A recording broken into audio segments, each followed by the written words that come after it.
우리가 부활의 삶을 생각을 하려면 먼저 죽음이 뭔가에 대해 우리가 조금 알아야 되거든요. 그래서 죽음의 문제가 우리 앞에 놓여 있을 때 우리는 이것을 어떻게 하느냐는 거예요. 실질적으로 우리가 사람이 죽으면 많이 울잖아요. 저도 우리 친정어머니 돌아가실 때 그렇게 통곡하면서 울은 적이 있는데, 우리는 이 말씀을 보면서 성도들이 만약에 나의 사랑하는 자들이 죽었을 때에, 그리고 성도들의 죽음을 통하여 우리가 옆에 있을 때에 우리는 죽음 앞에서 어떻게 하냐는 거예요. 말씀에 보면 13절에 보면 4장 13절에 보면 형제들아 자는 자들의 가나이 너희가 알지 못하면 우리가 원치 아니하노니 소망 없는 다른 자와 같이 슬퍼하게 하지 말라. 이러니까 어떤 사람은 너무 그렇게 우는 것도 아니다고 그렇게 이야기하는 경우도 있습니다. 그러나 우리가 아셔야 되는 것은 이게 이제 막 세상이 무너지는 것처럼 통곡하는, 저희도 보니까 아버지 돌아가셨을 때 우리 언니들이 보니까 막 이제 하간식을 하는데 무덤에 땅을 파놨잖아요. 그 안으로 막 들어가려고 막 우는 언니들도 있었거든요. 이게 그만큼 이 자기를 감당을 하지 못할 만큼 다른 사람들에게 피해가 될 만큼 우는 거는 자기 안에서 자기가 이게 해결이 안 돼서 일어나는 거거든요. 슬퍼져, 아프죠. 헤어짐에 대한 안타까움이 있죠. 그래서 눈물이 날 수밖에 없어요. 울어야 되는 게 맞아요. 울어야 되는 것이 맞는데, 우리는 죽음이 우리에게 뭐냐는 걸 알면 그 슬픔과 아픔 속에서 실컷 울되 어떻게 하냐? 우리가 그 울음 속에서도 또 다시 소망을 가지게 되는 거예요. 죽음이 뭔가를 알면. 그래서 우리가 사람들의 만약에 장례가 일어나고 헤어짐이 일어나고 아파할 때는 우리는 어떻게 해야 되냐? 먼저 말씀으로 그를 위로해 줄 수 있어야 돼요. 말씀으로. 이 골로새서 3장 6절을 제가 한번 이렇게 찾아보니까, 골로새서 3장 16절에 보면 이런 말씀이 있어요. 그리스도의 말씀은 너희 속에 풍성히 거하여 모든 지혜와 피자 가르치며 건면하고 시와 찬송과 신령한 노래를 부르며 감사하는 마음으로 하나님을 찬양하고 이래 돼 있거든요. 이게 뭐냐면 하나님의 말씀이 너희 속에 풍성하면, 하나님의 말씀이 너희 속에 풍성하면 우리의 어떤 위기와 상황과 아픔이 왔을 때에 그 말씀으로 우리를 채워줄 수 있다는 거예요. 그래서 우리가 어찌 사랑하는 사람이 헤어짐 속에서 눈물을 안 흘릴 수 있어요? 울 수 있어요. 충분히 울어야 돼요. 함께 우는데, 그 함께 우는데 속에서 우리가 소망 없는 자처럼 우는 게 아니고, 나는 그리스도를 통하여 소망이 있는 자잖아요. 부활의 소망이 있는 자잖아요. 그러니까 말씀이 내 안에 풍성하여 말씀으로 서로 위로해 줄 수 있어야 되는 거예요. 다른 말로 내 생각으로 말하는 게 아니고 하나님의 말씀으로 피차, 우리가 말씀 큐티를 하잖아요. 그 큐티하는 게 뭐냐면 내 안에 말씀으로 채우기 위함이에요. 내 안에 잘못 인식되어 있는 것들은 끄집어내고 말씀으로 채우기 위하여 우리가 큐티를 하거든요. 그 말씀을 내가 많이 풍성하게 채우면 위기 상황과 생각지도 못한 문제가 생겼을 때 내 안에서 말씀이 툭툭 나가는 거예요. 말씀이. 그래서 말씀으로 서로 위로하고, 어떻게 아프고 힘들고 헤어짐에 대한 안타까움으로 있는데 우리가 어떻게 안 울 수가 있어요? 인간이면 다 울죠. 다시 이렇게 보지 못하는 안타까움 때문에, 그리고 그동안에 많이 사랑하지 못했던 그 미안함과 함께 눈물이 안 흘 수가 없죠. 울어요. 우는데 그 우는 걸로 끝나지 아니하고 우리는 말씀의 풍성함으로 위로해 줄 수 있는 자가 돼야 된다. 그리고 또 하나는 로마서에 가면 함께 즐거워하는 자와 함께 즐거워하고 우는 자와 함께 울으라 이래 돼 있거든요. 죽음 앞에서 우리는 함께 울 수도 있어야 돼요. 함께 울고, 즐거워하는 일이 있으면 함께 즐거워하고, 그가 울 수밖에 없는 상황이 오면 함께 울어주고, 이게 그리스도인들의 모습이에요. 그리고 함께 웃어주고, 그 다음에 더 중요한 것이 뭐냐면, 우리가 이렇게 장례가 생기고 어려운 일이 생기면, 여러분 우리 안에 뭐 결혼식도 있고 장례식도 있고 뭐 돌잔치도 있고 뭐 많이 있습니다.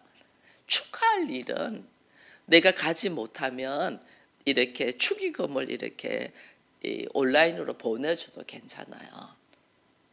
야, 내가 이래서 사장이 이래서 못 가서 미안해, 보내줘도 괜찮아요. 근데 여러분 아셔야 돼요. 장례식은 꼭 참석해야 돼요. 사람이 죽으면. 장례식은, 결혼식은 기쁜 일이잖아. 내가 함께 안 해줘도 다른 사람도 해주지만은 또 나는 몸은 아니도 마음껏 표현을 할 수 있으니까. 그런데 장례식은, 그리스도인들은 장례식은 함께 해주는 게 좋아요. 되도록이면 그들 아무 말 안 하고 옆에 앉아만 있어도 힘이 돼요. 아무 말 안 하고 뭐 쓸데없는 이야기 하려고 그냥 같이 있어주는 거예요. 시간만 되면 같이 있어주는 게 좋아요. 시간만 되면 같이 있어주면서 그들을 왜냐면 위로해 주는 거죠. 위로. 왜 하나님께서 이랬잖아요. 오늘 우리 여기 데살로니가 전서 4장 우리가 오늘 13절에서 18절까지 읽었습니다. 18절 마지막 절에 뭐라 돼 있어요? 그러므로 이러한 말로 서로 뭐해라? 위로하라 이래 돼 있잖아요. 그래서 죽음이 우리 앞에 있으면, 그리고 당장 장례가 일어나고 죽음이 일어나면 우리는 소망을 가진 자예요. 부활의 소망을 가진 자예요. 부활의 소망을 가진 자이지만은 실질적으로 이 당사자는 엄청난 이 잃어버림에 대한 이 허무함이 있거든요. 그럼 그게 말씀으로 풍성하게 먹여주면서 그 우는 자와 함께 울어주면서 그와 함께 있어주면서 위로하는 거예요. 그게 있어야 돼요. 그게 없이 뭐 우리가 뭐 평상시에 하면 사실은 누가 정말 나를 생각했는가, 누가 나에게 힘이 되는가. 하나님은 우리와 항상 함께 하시잖아요. 임마누엘이시잖아요. 내가 잘 될 때만 함께 하시는 게 아니야. 내가 잘못돼서 넘어진 그 자리에도 하나님은 함께 하시거든요. 그 하나님의 함께 하심 때문에 오늘 우리가 이 자리에 설 수가 있거든요. 내가 그 사랑을 받았은즉 나도 어떻게 함께 해줄 수 있는 사람이 돼야 돼요. 그렇게 함께 우리가 걸어갈 수 있는 우리가 되기를 축원드립니다. 그 다음에 또 한 발자국 더 나아가면, 우리가 죽음 앞에서 그 다음에 한 발자국 더 나아가면 14절의 말씀을 보면 뭐라고 돼 있냐면, 우리가 예수께서 죽으셨다가 다시 살아나심을 믿을진데 이와 같이 예수 안에 자는 자들도 하나님과 그와 함께 데리고 올리시리라 이랬어요. 여기서 봐보세요. 예수님은 죽었다가 살아난 자네. 예수님은 죽었어요. 그죠? 예수님은 죽으셨다가 살아난 자라는 이야기를 해요. 근데 우리는 뭐라고 해요? 우리는 죽었다고 안 해. 우리는 자는 자라. 예수님은 죽으셨다가 살아난 자. 우리는 우리의 죽음이 아니고 자는 자. 왜? 예수 그리스도께서 우리가 죽을 수밖에 없는 저주의 죽음을 예수가 다 받으시고 예수는 죽으셨어요. 그리고 예수는 하나님이 그를 다시 살리셔서 부활하셨어. 근데 우리는 어떤 사람이냐면, 우리가 예수를 영접하고 예수를 받아들이고 예수를 믿고 내 안에 예수가 있는 사람은 예수가 나의 죽음을 다 죽었기 때문에 나는 어떻게, 나의 죽음은 그냥 하나님 앞에 자는 자야. 자는 자는 일어날 수 있어요, 없어요? 자는 자는 일어날 수 있어요. 이것이 부활이에요. 여러분, 우리는 예수는 죽었다가 다시 살아나셔서 부활하시고, 우리는 예수가 우리야 죽을 수밖에 없는 저주의 죽음의 이 진노를 예수께서 다 짊어지기 때문에, 내가 예수가 내 안에 있고 예수와 함께하고 예수를 영접한 자는, 어떤 사람은 예수가 나의 죽음을 다 짊어지셨기 때문에 나는 죽은 자가 아니고 자는 자예요. 그래서 예수님이 이야기를 할 때 나사로를 깨우러 가자 이렇게 하거든요. 소녀가 죽어 있는 소년이 달리 다 굼소녀야 일어나라 그러게 하거든요. 근데 왜냐하면 자는 자기 때문에 깨우는 거예요. 우리가 이걸 그리스도인은 내가 예수를 제대로 믿는다, 예수를 내가 영접했다, 나는 하나님의 자녀다는 믿음의 확신이 있는 자는 나의 죽음은 언제든지 일어날 수 있는 자는 자예요. 그래서 오늘 성경이 그랬잖아요. 자는 자. 나의 죽음은 자는 자야. 여러분, 우리 잠잘 때 어떻게 자요? 그냥 자야 되겠다고 기쁜 마음으로 자잖아요. 내일을 위하여. 그죠? 나는 오늘 내 안에 예수가 있고 내 안에 말씀이 있고 내가 하나님의 자녀라는 믿음의 확신이 있는 자는 죽음이 그래서 두렵지가 않는 게, 자는 것이 두렵나요? 제가 젊었을 때는 자는 시간이 아까웠어요. 그래서 막 새벽 2시까지 3시까지 막 이렇게 있었어요. 자는 시간이 너무 아까워. 이 바보였죠. 어리석었죠. 요즘 젊은이들 자는 시간에 애들 보면 막 1시고 2시까지 안 자잖아요. 얘들은 자는 시간이 아까워. 막 놀고 싶어가지고. 근데 지금 이 나이 들어보니까 이 자는 시간이 얼마나 귀한 줄 몰라요. 저는 요즘 9시도 안 돼서 자요. 막 눈꺼풀이 떨어져요. 제가 낮잠을 안 잤다면 눈꺼풀이 막 몇 시야 보니까 나 자러 들어가야 될 것 같아요 한데 8시 반이에요. 8시 반에 자서 제가 4시에 일어나서 여기 나오는 거예요. 막 골아 떨어지는 거예요 그냥. 근데 그 자는 시간이 너무 좋은 거예요. 그 자는 시간이. 이게 자는 시간은 우리는 어떻게 해요? 내일을 위하여 기쁜 마음으로 자잖아요. 나의 죽음이 자는 자의 잠이다는 걸 알면 우리가 여기서 어떻게 해요? 나의 죽음 앞에서 울고 뭐 세상 다 무너지는 것처럼 하겠어요? 안 하죠. 하나님, 내 영혼을 받으시옵소서. 주께서 나를 깨우실 줄 믿고 이 편안한 잠에 들어갑니다 하고 잠을, 우리는 부활이 있음을 알고 우리는 걸어가는 거예요. 그래서 내 안에 예수가 있는 사람은 죽음 앞에서도 어떻게 해요? 우리가 감사의 찬송. 뭐 한때 누구는 나의 죽음 앞에서 뭐 이렇게 노래를, 나팔 소리를 보면 잔치같이 하라고 이랬잖아요. 숙대 그 학장이었던 분이, 총장이었던 분이. 우리는 죽음이 뭐냐는 게 죽음을 당한 사람을, 죽음을 맞이해서 가족을 잃어버린 사람은 충분히 말씀으로 위로하고 함께 울어주고 함께 있어주는 자이지만은 나의 죽음 앞에서는 내가 자는 자인 걸 알고 이것을 어떻게 그냥 나는 부활의 삶이 있는 걸 알고 감사함으로 걸어가는 거예요. 그게 왜냐하면 주님이 나와 함께 하시기 때문에 그래요. 주님이 나와 함께 하시잖아요. 그 주님의 함께 하심 속에서 우리는 어떻게 한다? 서로 위로하라 했잖아요. 서로 위로해요.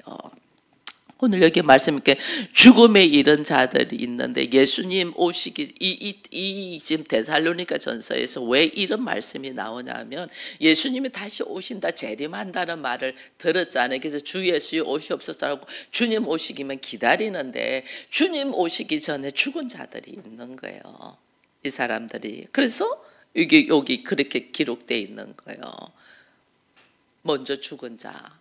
이게 잠들은 자. 우리가 살아남아 있는 자들이 자도 있고 잠자는 자도 있다. 이래 돼 있잖아요. 이 15절에 우리가 주의 말씀을 너희에게 이것을 말하노니 주께서 강림할 때까지 우리 살아남은 자도 자는 자보다 결코 앞서지 못한다 이랬잖아요. 그리고 이게 뭐냐면 예수님의 재림을 기다리면서 재림을 보지 못하고 죽은 자도 있고 남아있는 자도 있단 말이에요. 그렇게 죽은 자, 남아져 있는 자 딱 있는데 자는 자에 관하여 죽은 자에 관하여는 그들에게는 우리보다 먼저 부활이 있다. 이 이야기를 하는 거예요. 그래서 요한복음 보면 너희가 나를 믿고 죽은 자는 결코 죽지 않고 다시 살겠고 영원히 살 거다 이래 돼 있거든요. 믿음을 가지고 죽은 자들은 다시 살겠고, 그리고 또 다시 살아나면 영원히 죽지 않는다고 그랬거든요. 그래서 오늘 우리들의 삶 속에 우리가 여러분들이 예수님이 언제 오시지, 재림이 언제 오시지, 호령과 나팔 소리를 통해서 예수님 오신다는데 언제 오시지 하고 우리는 죽을 수도 있습니다. 현실적으로 죽을 수도 있습니다.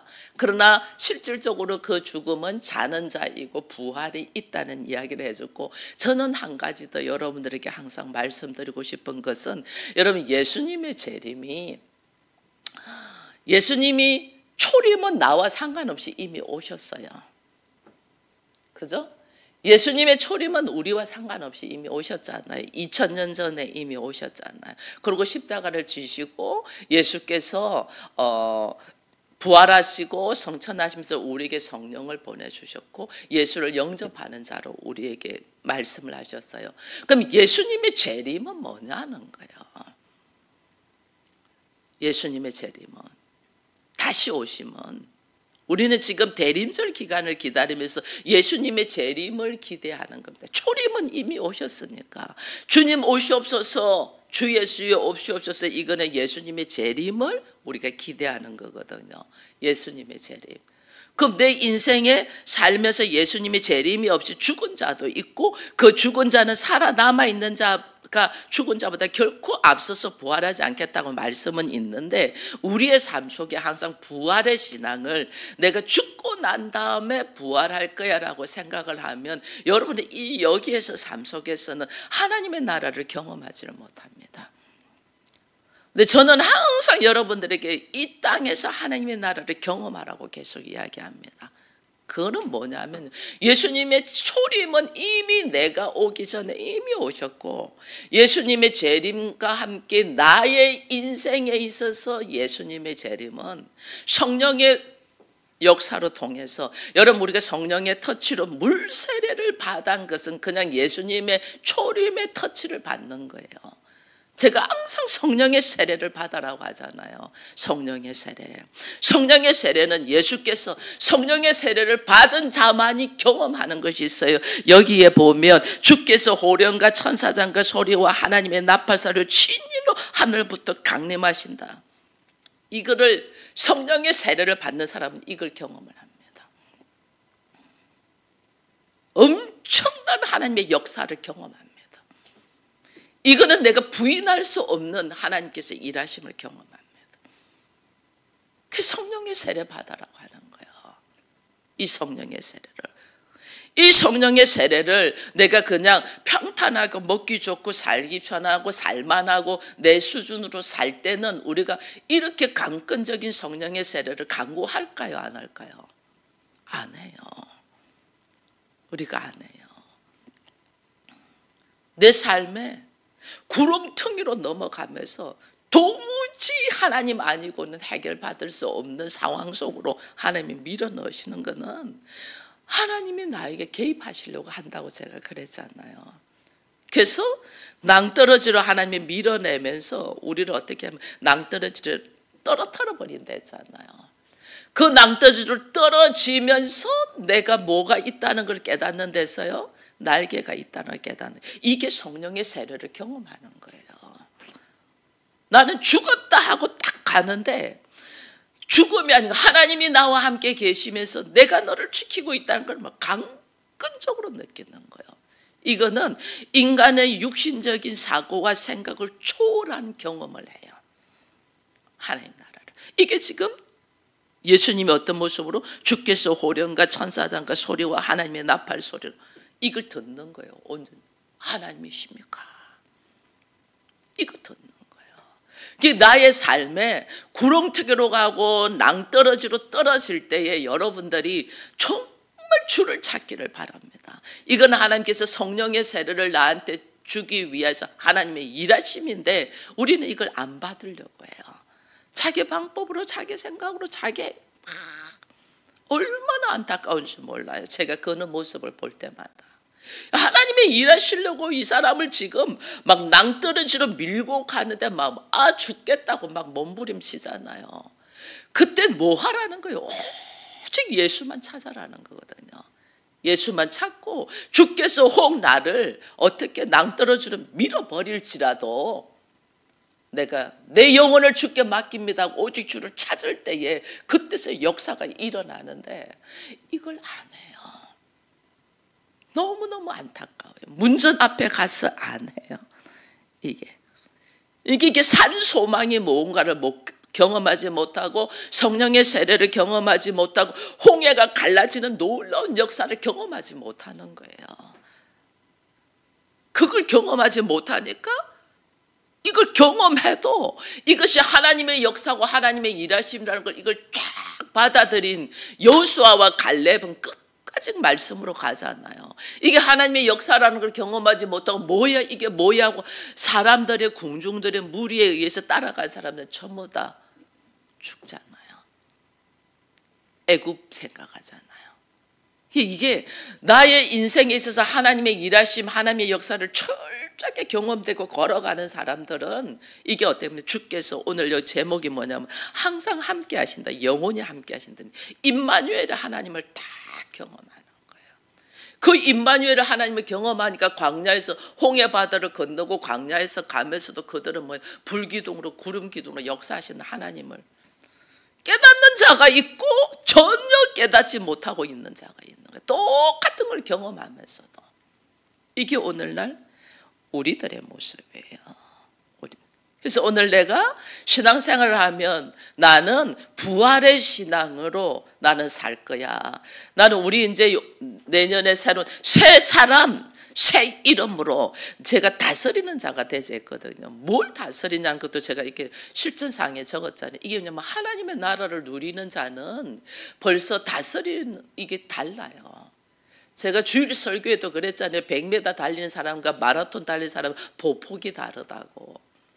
우리 예수 믿는 사람들은 일반적으로 믿지 않는 사람과 삶의 모습이 달라야 돼요. 달라야 된단 말이에요. 그게 뭔 줄 알고 걸어가야 되는데 이걸 모르는 거예요. 그래서 우리가 대림절 기간을 해마다 맞이하고 예수님 오시기를 원하면서도 왜 예수님이 오셔야 되는가를 우리가 인식하지 못하는 거예요. 예수님이 오심을 통해서 나의 삶이 어떻게 완전 다른 부활의 삶, 산 소망을 가진 자. 베드로전서 1장에 가면 1장에 가면 이런 말씀이 있어요.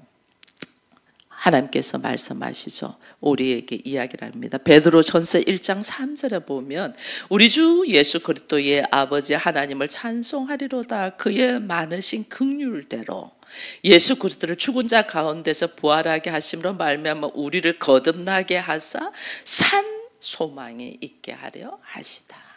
산 소망. 그냥 자기 생각의 소망이 아니에요.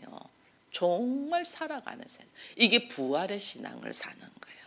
여러분들의 삶이 이 땅에서 부활의 신앙을 살기를 축원드립니다.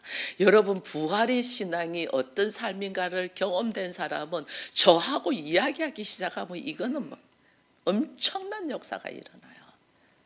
근데 우리가 이걸 모르는 거예요. 이걸 안 하는 거예요. 이게 부활의 신앙이 뭔가를 안 하는 거예요. 안 하니까 여러분들이 하나님은 이게 다 주셨는데 발견을 못하는 거예요. 하갈이 광야에서 이 물 한 방울만 먹으면 이제 아들과 나는 죽었다고 통곡하고 울 때 하나님이 하갈의 눈을 딱 여니까 바로 옆에 뭐가 있어요? 샘이 있었어요. 하나님은 지금 우리에게 이렇게 역사하신다니까. 나 바로 옆에 샘이 있는데 이 샘을 볼 줄 모르는 거예요. 왜? 우리가 부활의 신앙으로 안 살기 때문에. 그리스도인들이 얼마나 하나님의 놀라운 특권을 주고 하나님께서 함께 하시면 임마누엘의 하나님이 함께 한다는 것이 무슨 권능이고 역사고 권세인가를 모르는 거예요. 이걸 모르니까 입으로는 말해. 근데 그게 뭔 뜻인지 몰라. 도무지 몰라. 그러니까 여러분 나는 알고 이야기를 했는데도 그것이 뭔 뜻인 줄 모르니까 머리로만 알고 말만 했을 뿐이에요. 근데 그것을 경험되고 뭔 뜻인지 모르니까 다른 사람들이 볼 때는 어떻게 말은 잘한다. 근데 네 삶은 왜 그러니 이래 되는 거예요. 그래서 믿는 사람들이 잘못 보면 사기꾼 같이 보여요. 말만 하는 사기꾼 같이. 왜? 전혀 내가 경험되지 않았어요. 하나님을 만나지를 않았으니까. 부활의 신앙으로 사는 것이 뭔가를 모르는 거예요. 그래서 오늘 하나님은 우리에게 뭐냐면 네가 부활의 신앙으로 사냐는 게 믿음으로 사냐. 부활의 신앙으로 사냐는 건 나의 정체성이 뭔가를 안다는 거죠. 내가 그리스도의 신부냐. 내가 그리스도의 신부면 그리스도의 신부로서의 준비를 할 거 아니에요. 예를 들어 신부. 혼인잔치가 반드시 있을 건데 그 혼인잔치에 있을 준비를 내가 해야 되잖아요. 다른 말로 하면 삶의 태도가 다르다는 거예요. 삶의 태도. 나에게 다가올 삶의 죽음에 대한 삶의 태도가 다르다는 거예요. 죽음이 끝이다. 일반 사람들 죽으면 끝이야. 죽으면 끝이니까 자기 마음대로 한번 살고 가죠. 야, 인생 한 번뿐이야. 죽으면 끝이야 하는 사고로 있는 사람은 자기 마음대로 살고 가야지. 죽으면 끝이니까. 우리는 죽으면 끝이 아니잖아. 죽음은 자는 것이고 다시 일어나서 그리스도의 신부로서 혼인잔치에 들어갈 자잖아. 그러니까 우리는 어떻게 삶의 모습이 다른 거예요. 그리스도의 혼인잔치에 내가 신부로 설 것을 생각하며 내가 뭐 하냐면 준비하는 시간이에요. 준비하는. 그래서 제가 우리 성도들을 이렇게 보면요, 마음이 안타까운 거 있어요. 내가 그리스도의 신부로서 가진 자, 그리스도의 신부면 이미 가진 자예요. 가진 자의 삶에 살면 벌써 이게 삶이 달라요. 가진 자는. 가지지 않았으니까 그거 가지려고 막 아웅다웅하고 사는 거예요. 내가 가진 자의 삶을 사는, 가진 자의 삶을 사는 것은 주는 것을 굉장히 자연스럽게 합니다. 근데 다 가졌으니까. 소유하고 있으니까 주는 것이 다르다니까요. 그저 그 상대의 필요에 따라서 내가 무엇을 줄까를 생각해요. 근데 내가 가진 게 없는 사람은 그걸 뺏어서 가지려고 하기 때문에 그저 달라 이러는 거예요. 하나님의 자녀는 우리가 예수 믿기 전에 예수가 내 안에 없을 때는 하나님이 내 아버지가 아니잖아. 그죠? 고아잖아. 하나님이 내 아버지가 아니면 고아야. 그 고아니까 뭐냐면 한 푼 줍시오, 한 푼 줍시오, 한 푼 줍시오. 그 구걸을 하는 거예요. 하나님이 내 아버지야. 하나님이 내 아버지면 내가 구걸하겠어요, 안 하겠어요? 내 아버지한테 말하면 되지. 왜 사람들한테 말하냐고. 내 아버지한테 말하라. 내 아버지한테. 이게 어리석은 거예요, 이게.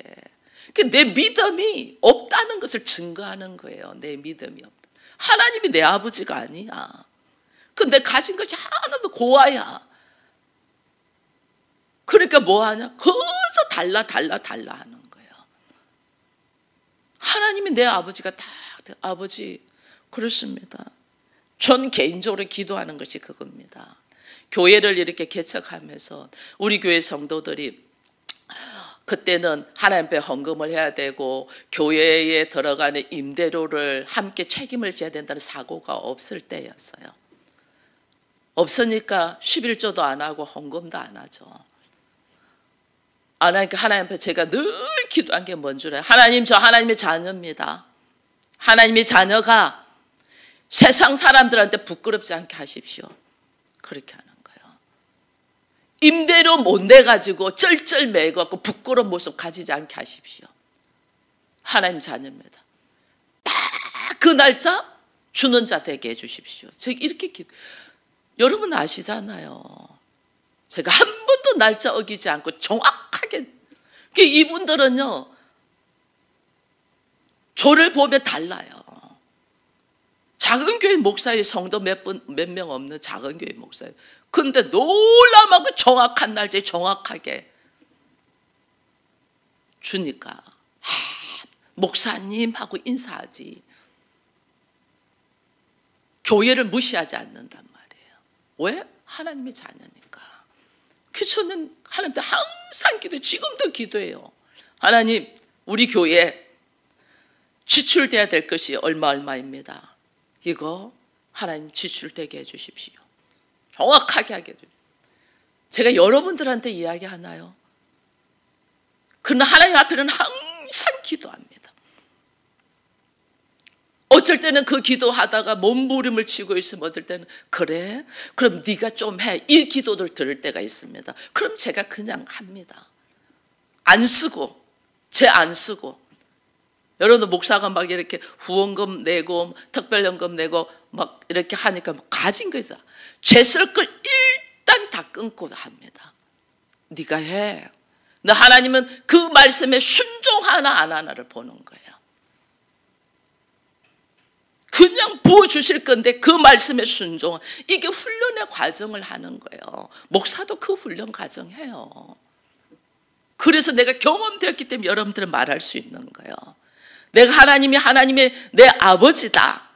나는 죽는 자가 아니고 나는 자는 자다. 이 믿음의 신앙이 딱 있고 부활의 신앙이 있는 자는요, 말하는 것도 다르고 삶의 모습이 달라요. 소비 패턴도 달라요. 소비 태도도. 하나님이 내 아버지가 아니까 남한테 보이기 위하여 없는데도 억지로 뭘 살려고 하죠. 남한테 보이기 위하여. 아니에요. 하나님께서 허락하신 범위 내에서 나의 삶의 모습이 어떻게 살아야 되냐는 거예요.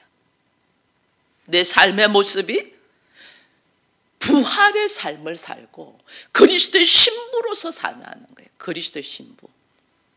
그리스도의 신부로서의 삶을 살기 위하여 하나님 나에게 지혜를 주십시오. 하나님 나에게 총명을 주십시오. 내가 그리스도의 신부로서 살기 위하여.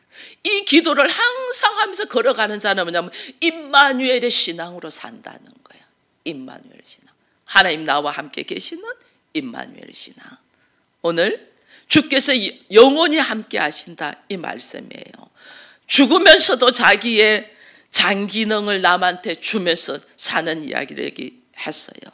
우리가 예수님의 재림이 내가 죽어서 다시 살아나는 부활의 역사를 통해서 예수님의 재림도 경험할 수 있지만은 이 땅에 살면서 부활의 신앙을 살면 나의 삶 속에 예수님의 재림의 신앙을 살 수 있다는 걸 알고, 특별히 우리 서울 기쁨의 교회 성도들은 여기서 부활의 신앙으로 삶을 살아가서 늘 주와 함께 교제하는 우리 모두가 되기를 축원드립니다.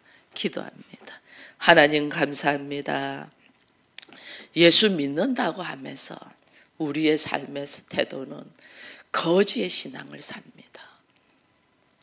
하나님이 내 아버지이면 하나님 앞에, 아버지 앞에 고백을 하며 아버지께서 주시는 것 가지고, 아버지께서 말씀하시는 것 가지고 순종하며 살아야 되는데, 우리는 예수 믿음에서도 자기의 생각과 형편과 처지로 살고 있습니다. 이 어리석음을 불쌍히 여기시고 이제 우리의 신앙이 부활의 신앙으로 예수와 함께 늘 말씀을 묵상하며 이 풍성한 말씀으로 서로 위로하며 내가 다른 사람에게는 많은 것을 주고 함께 울어주고 함께 있어주는 자가 되게 하시되, 나의 믿음은 하나님이 나와 함께 계심에 주와 함께 동행하는 신앙으로서 감사의 삶을 살며 항상 함께 계신 하나님과 함께 교제하며 깊은 호흡 속에서 주의 인격이 나의 인격이 되어 걸어가는 우리가 되게 하여 주옵소서. 예수님의 이름으로 기도합니다.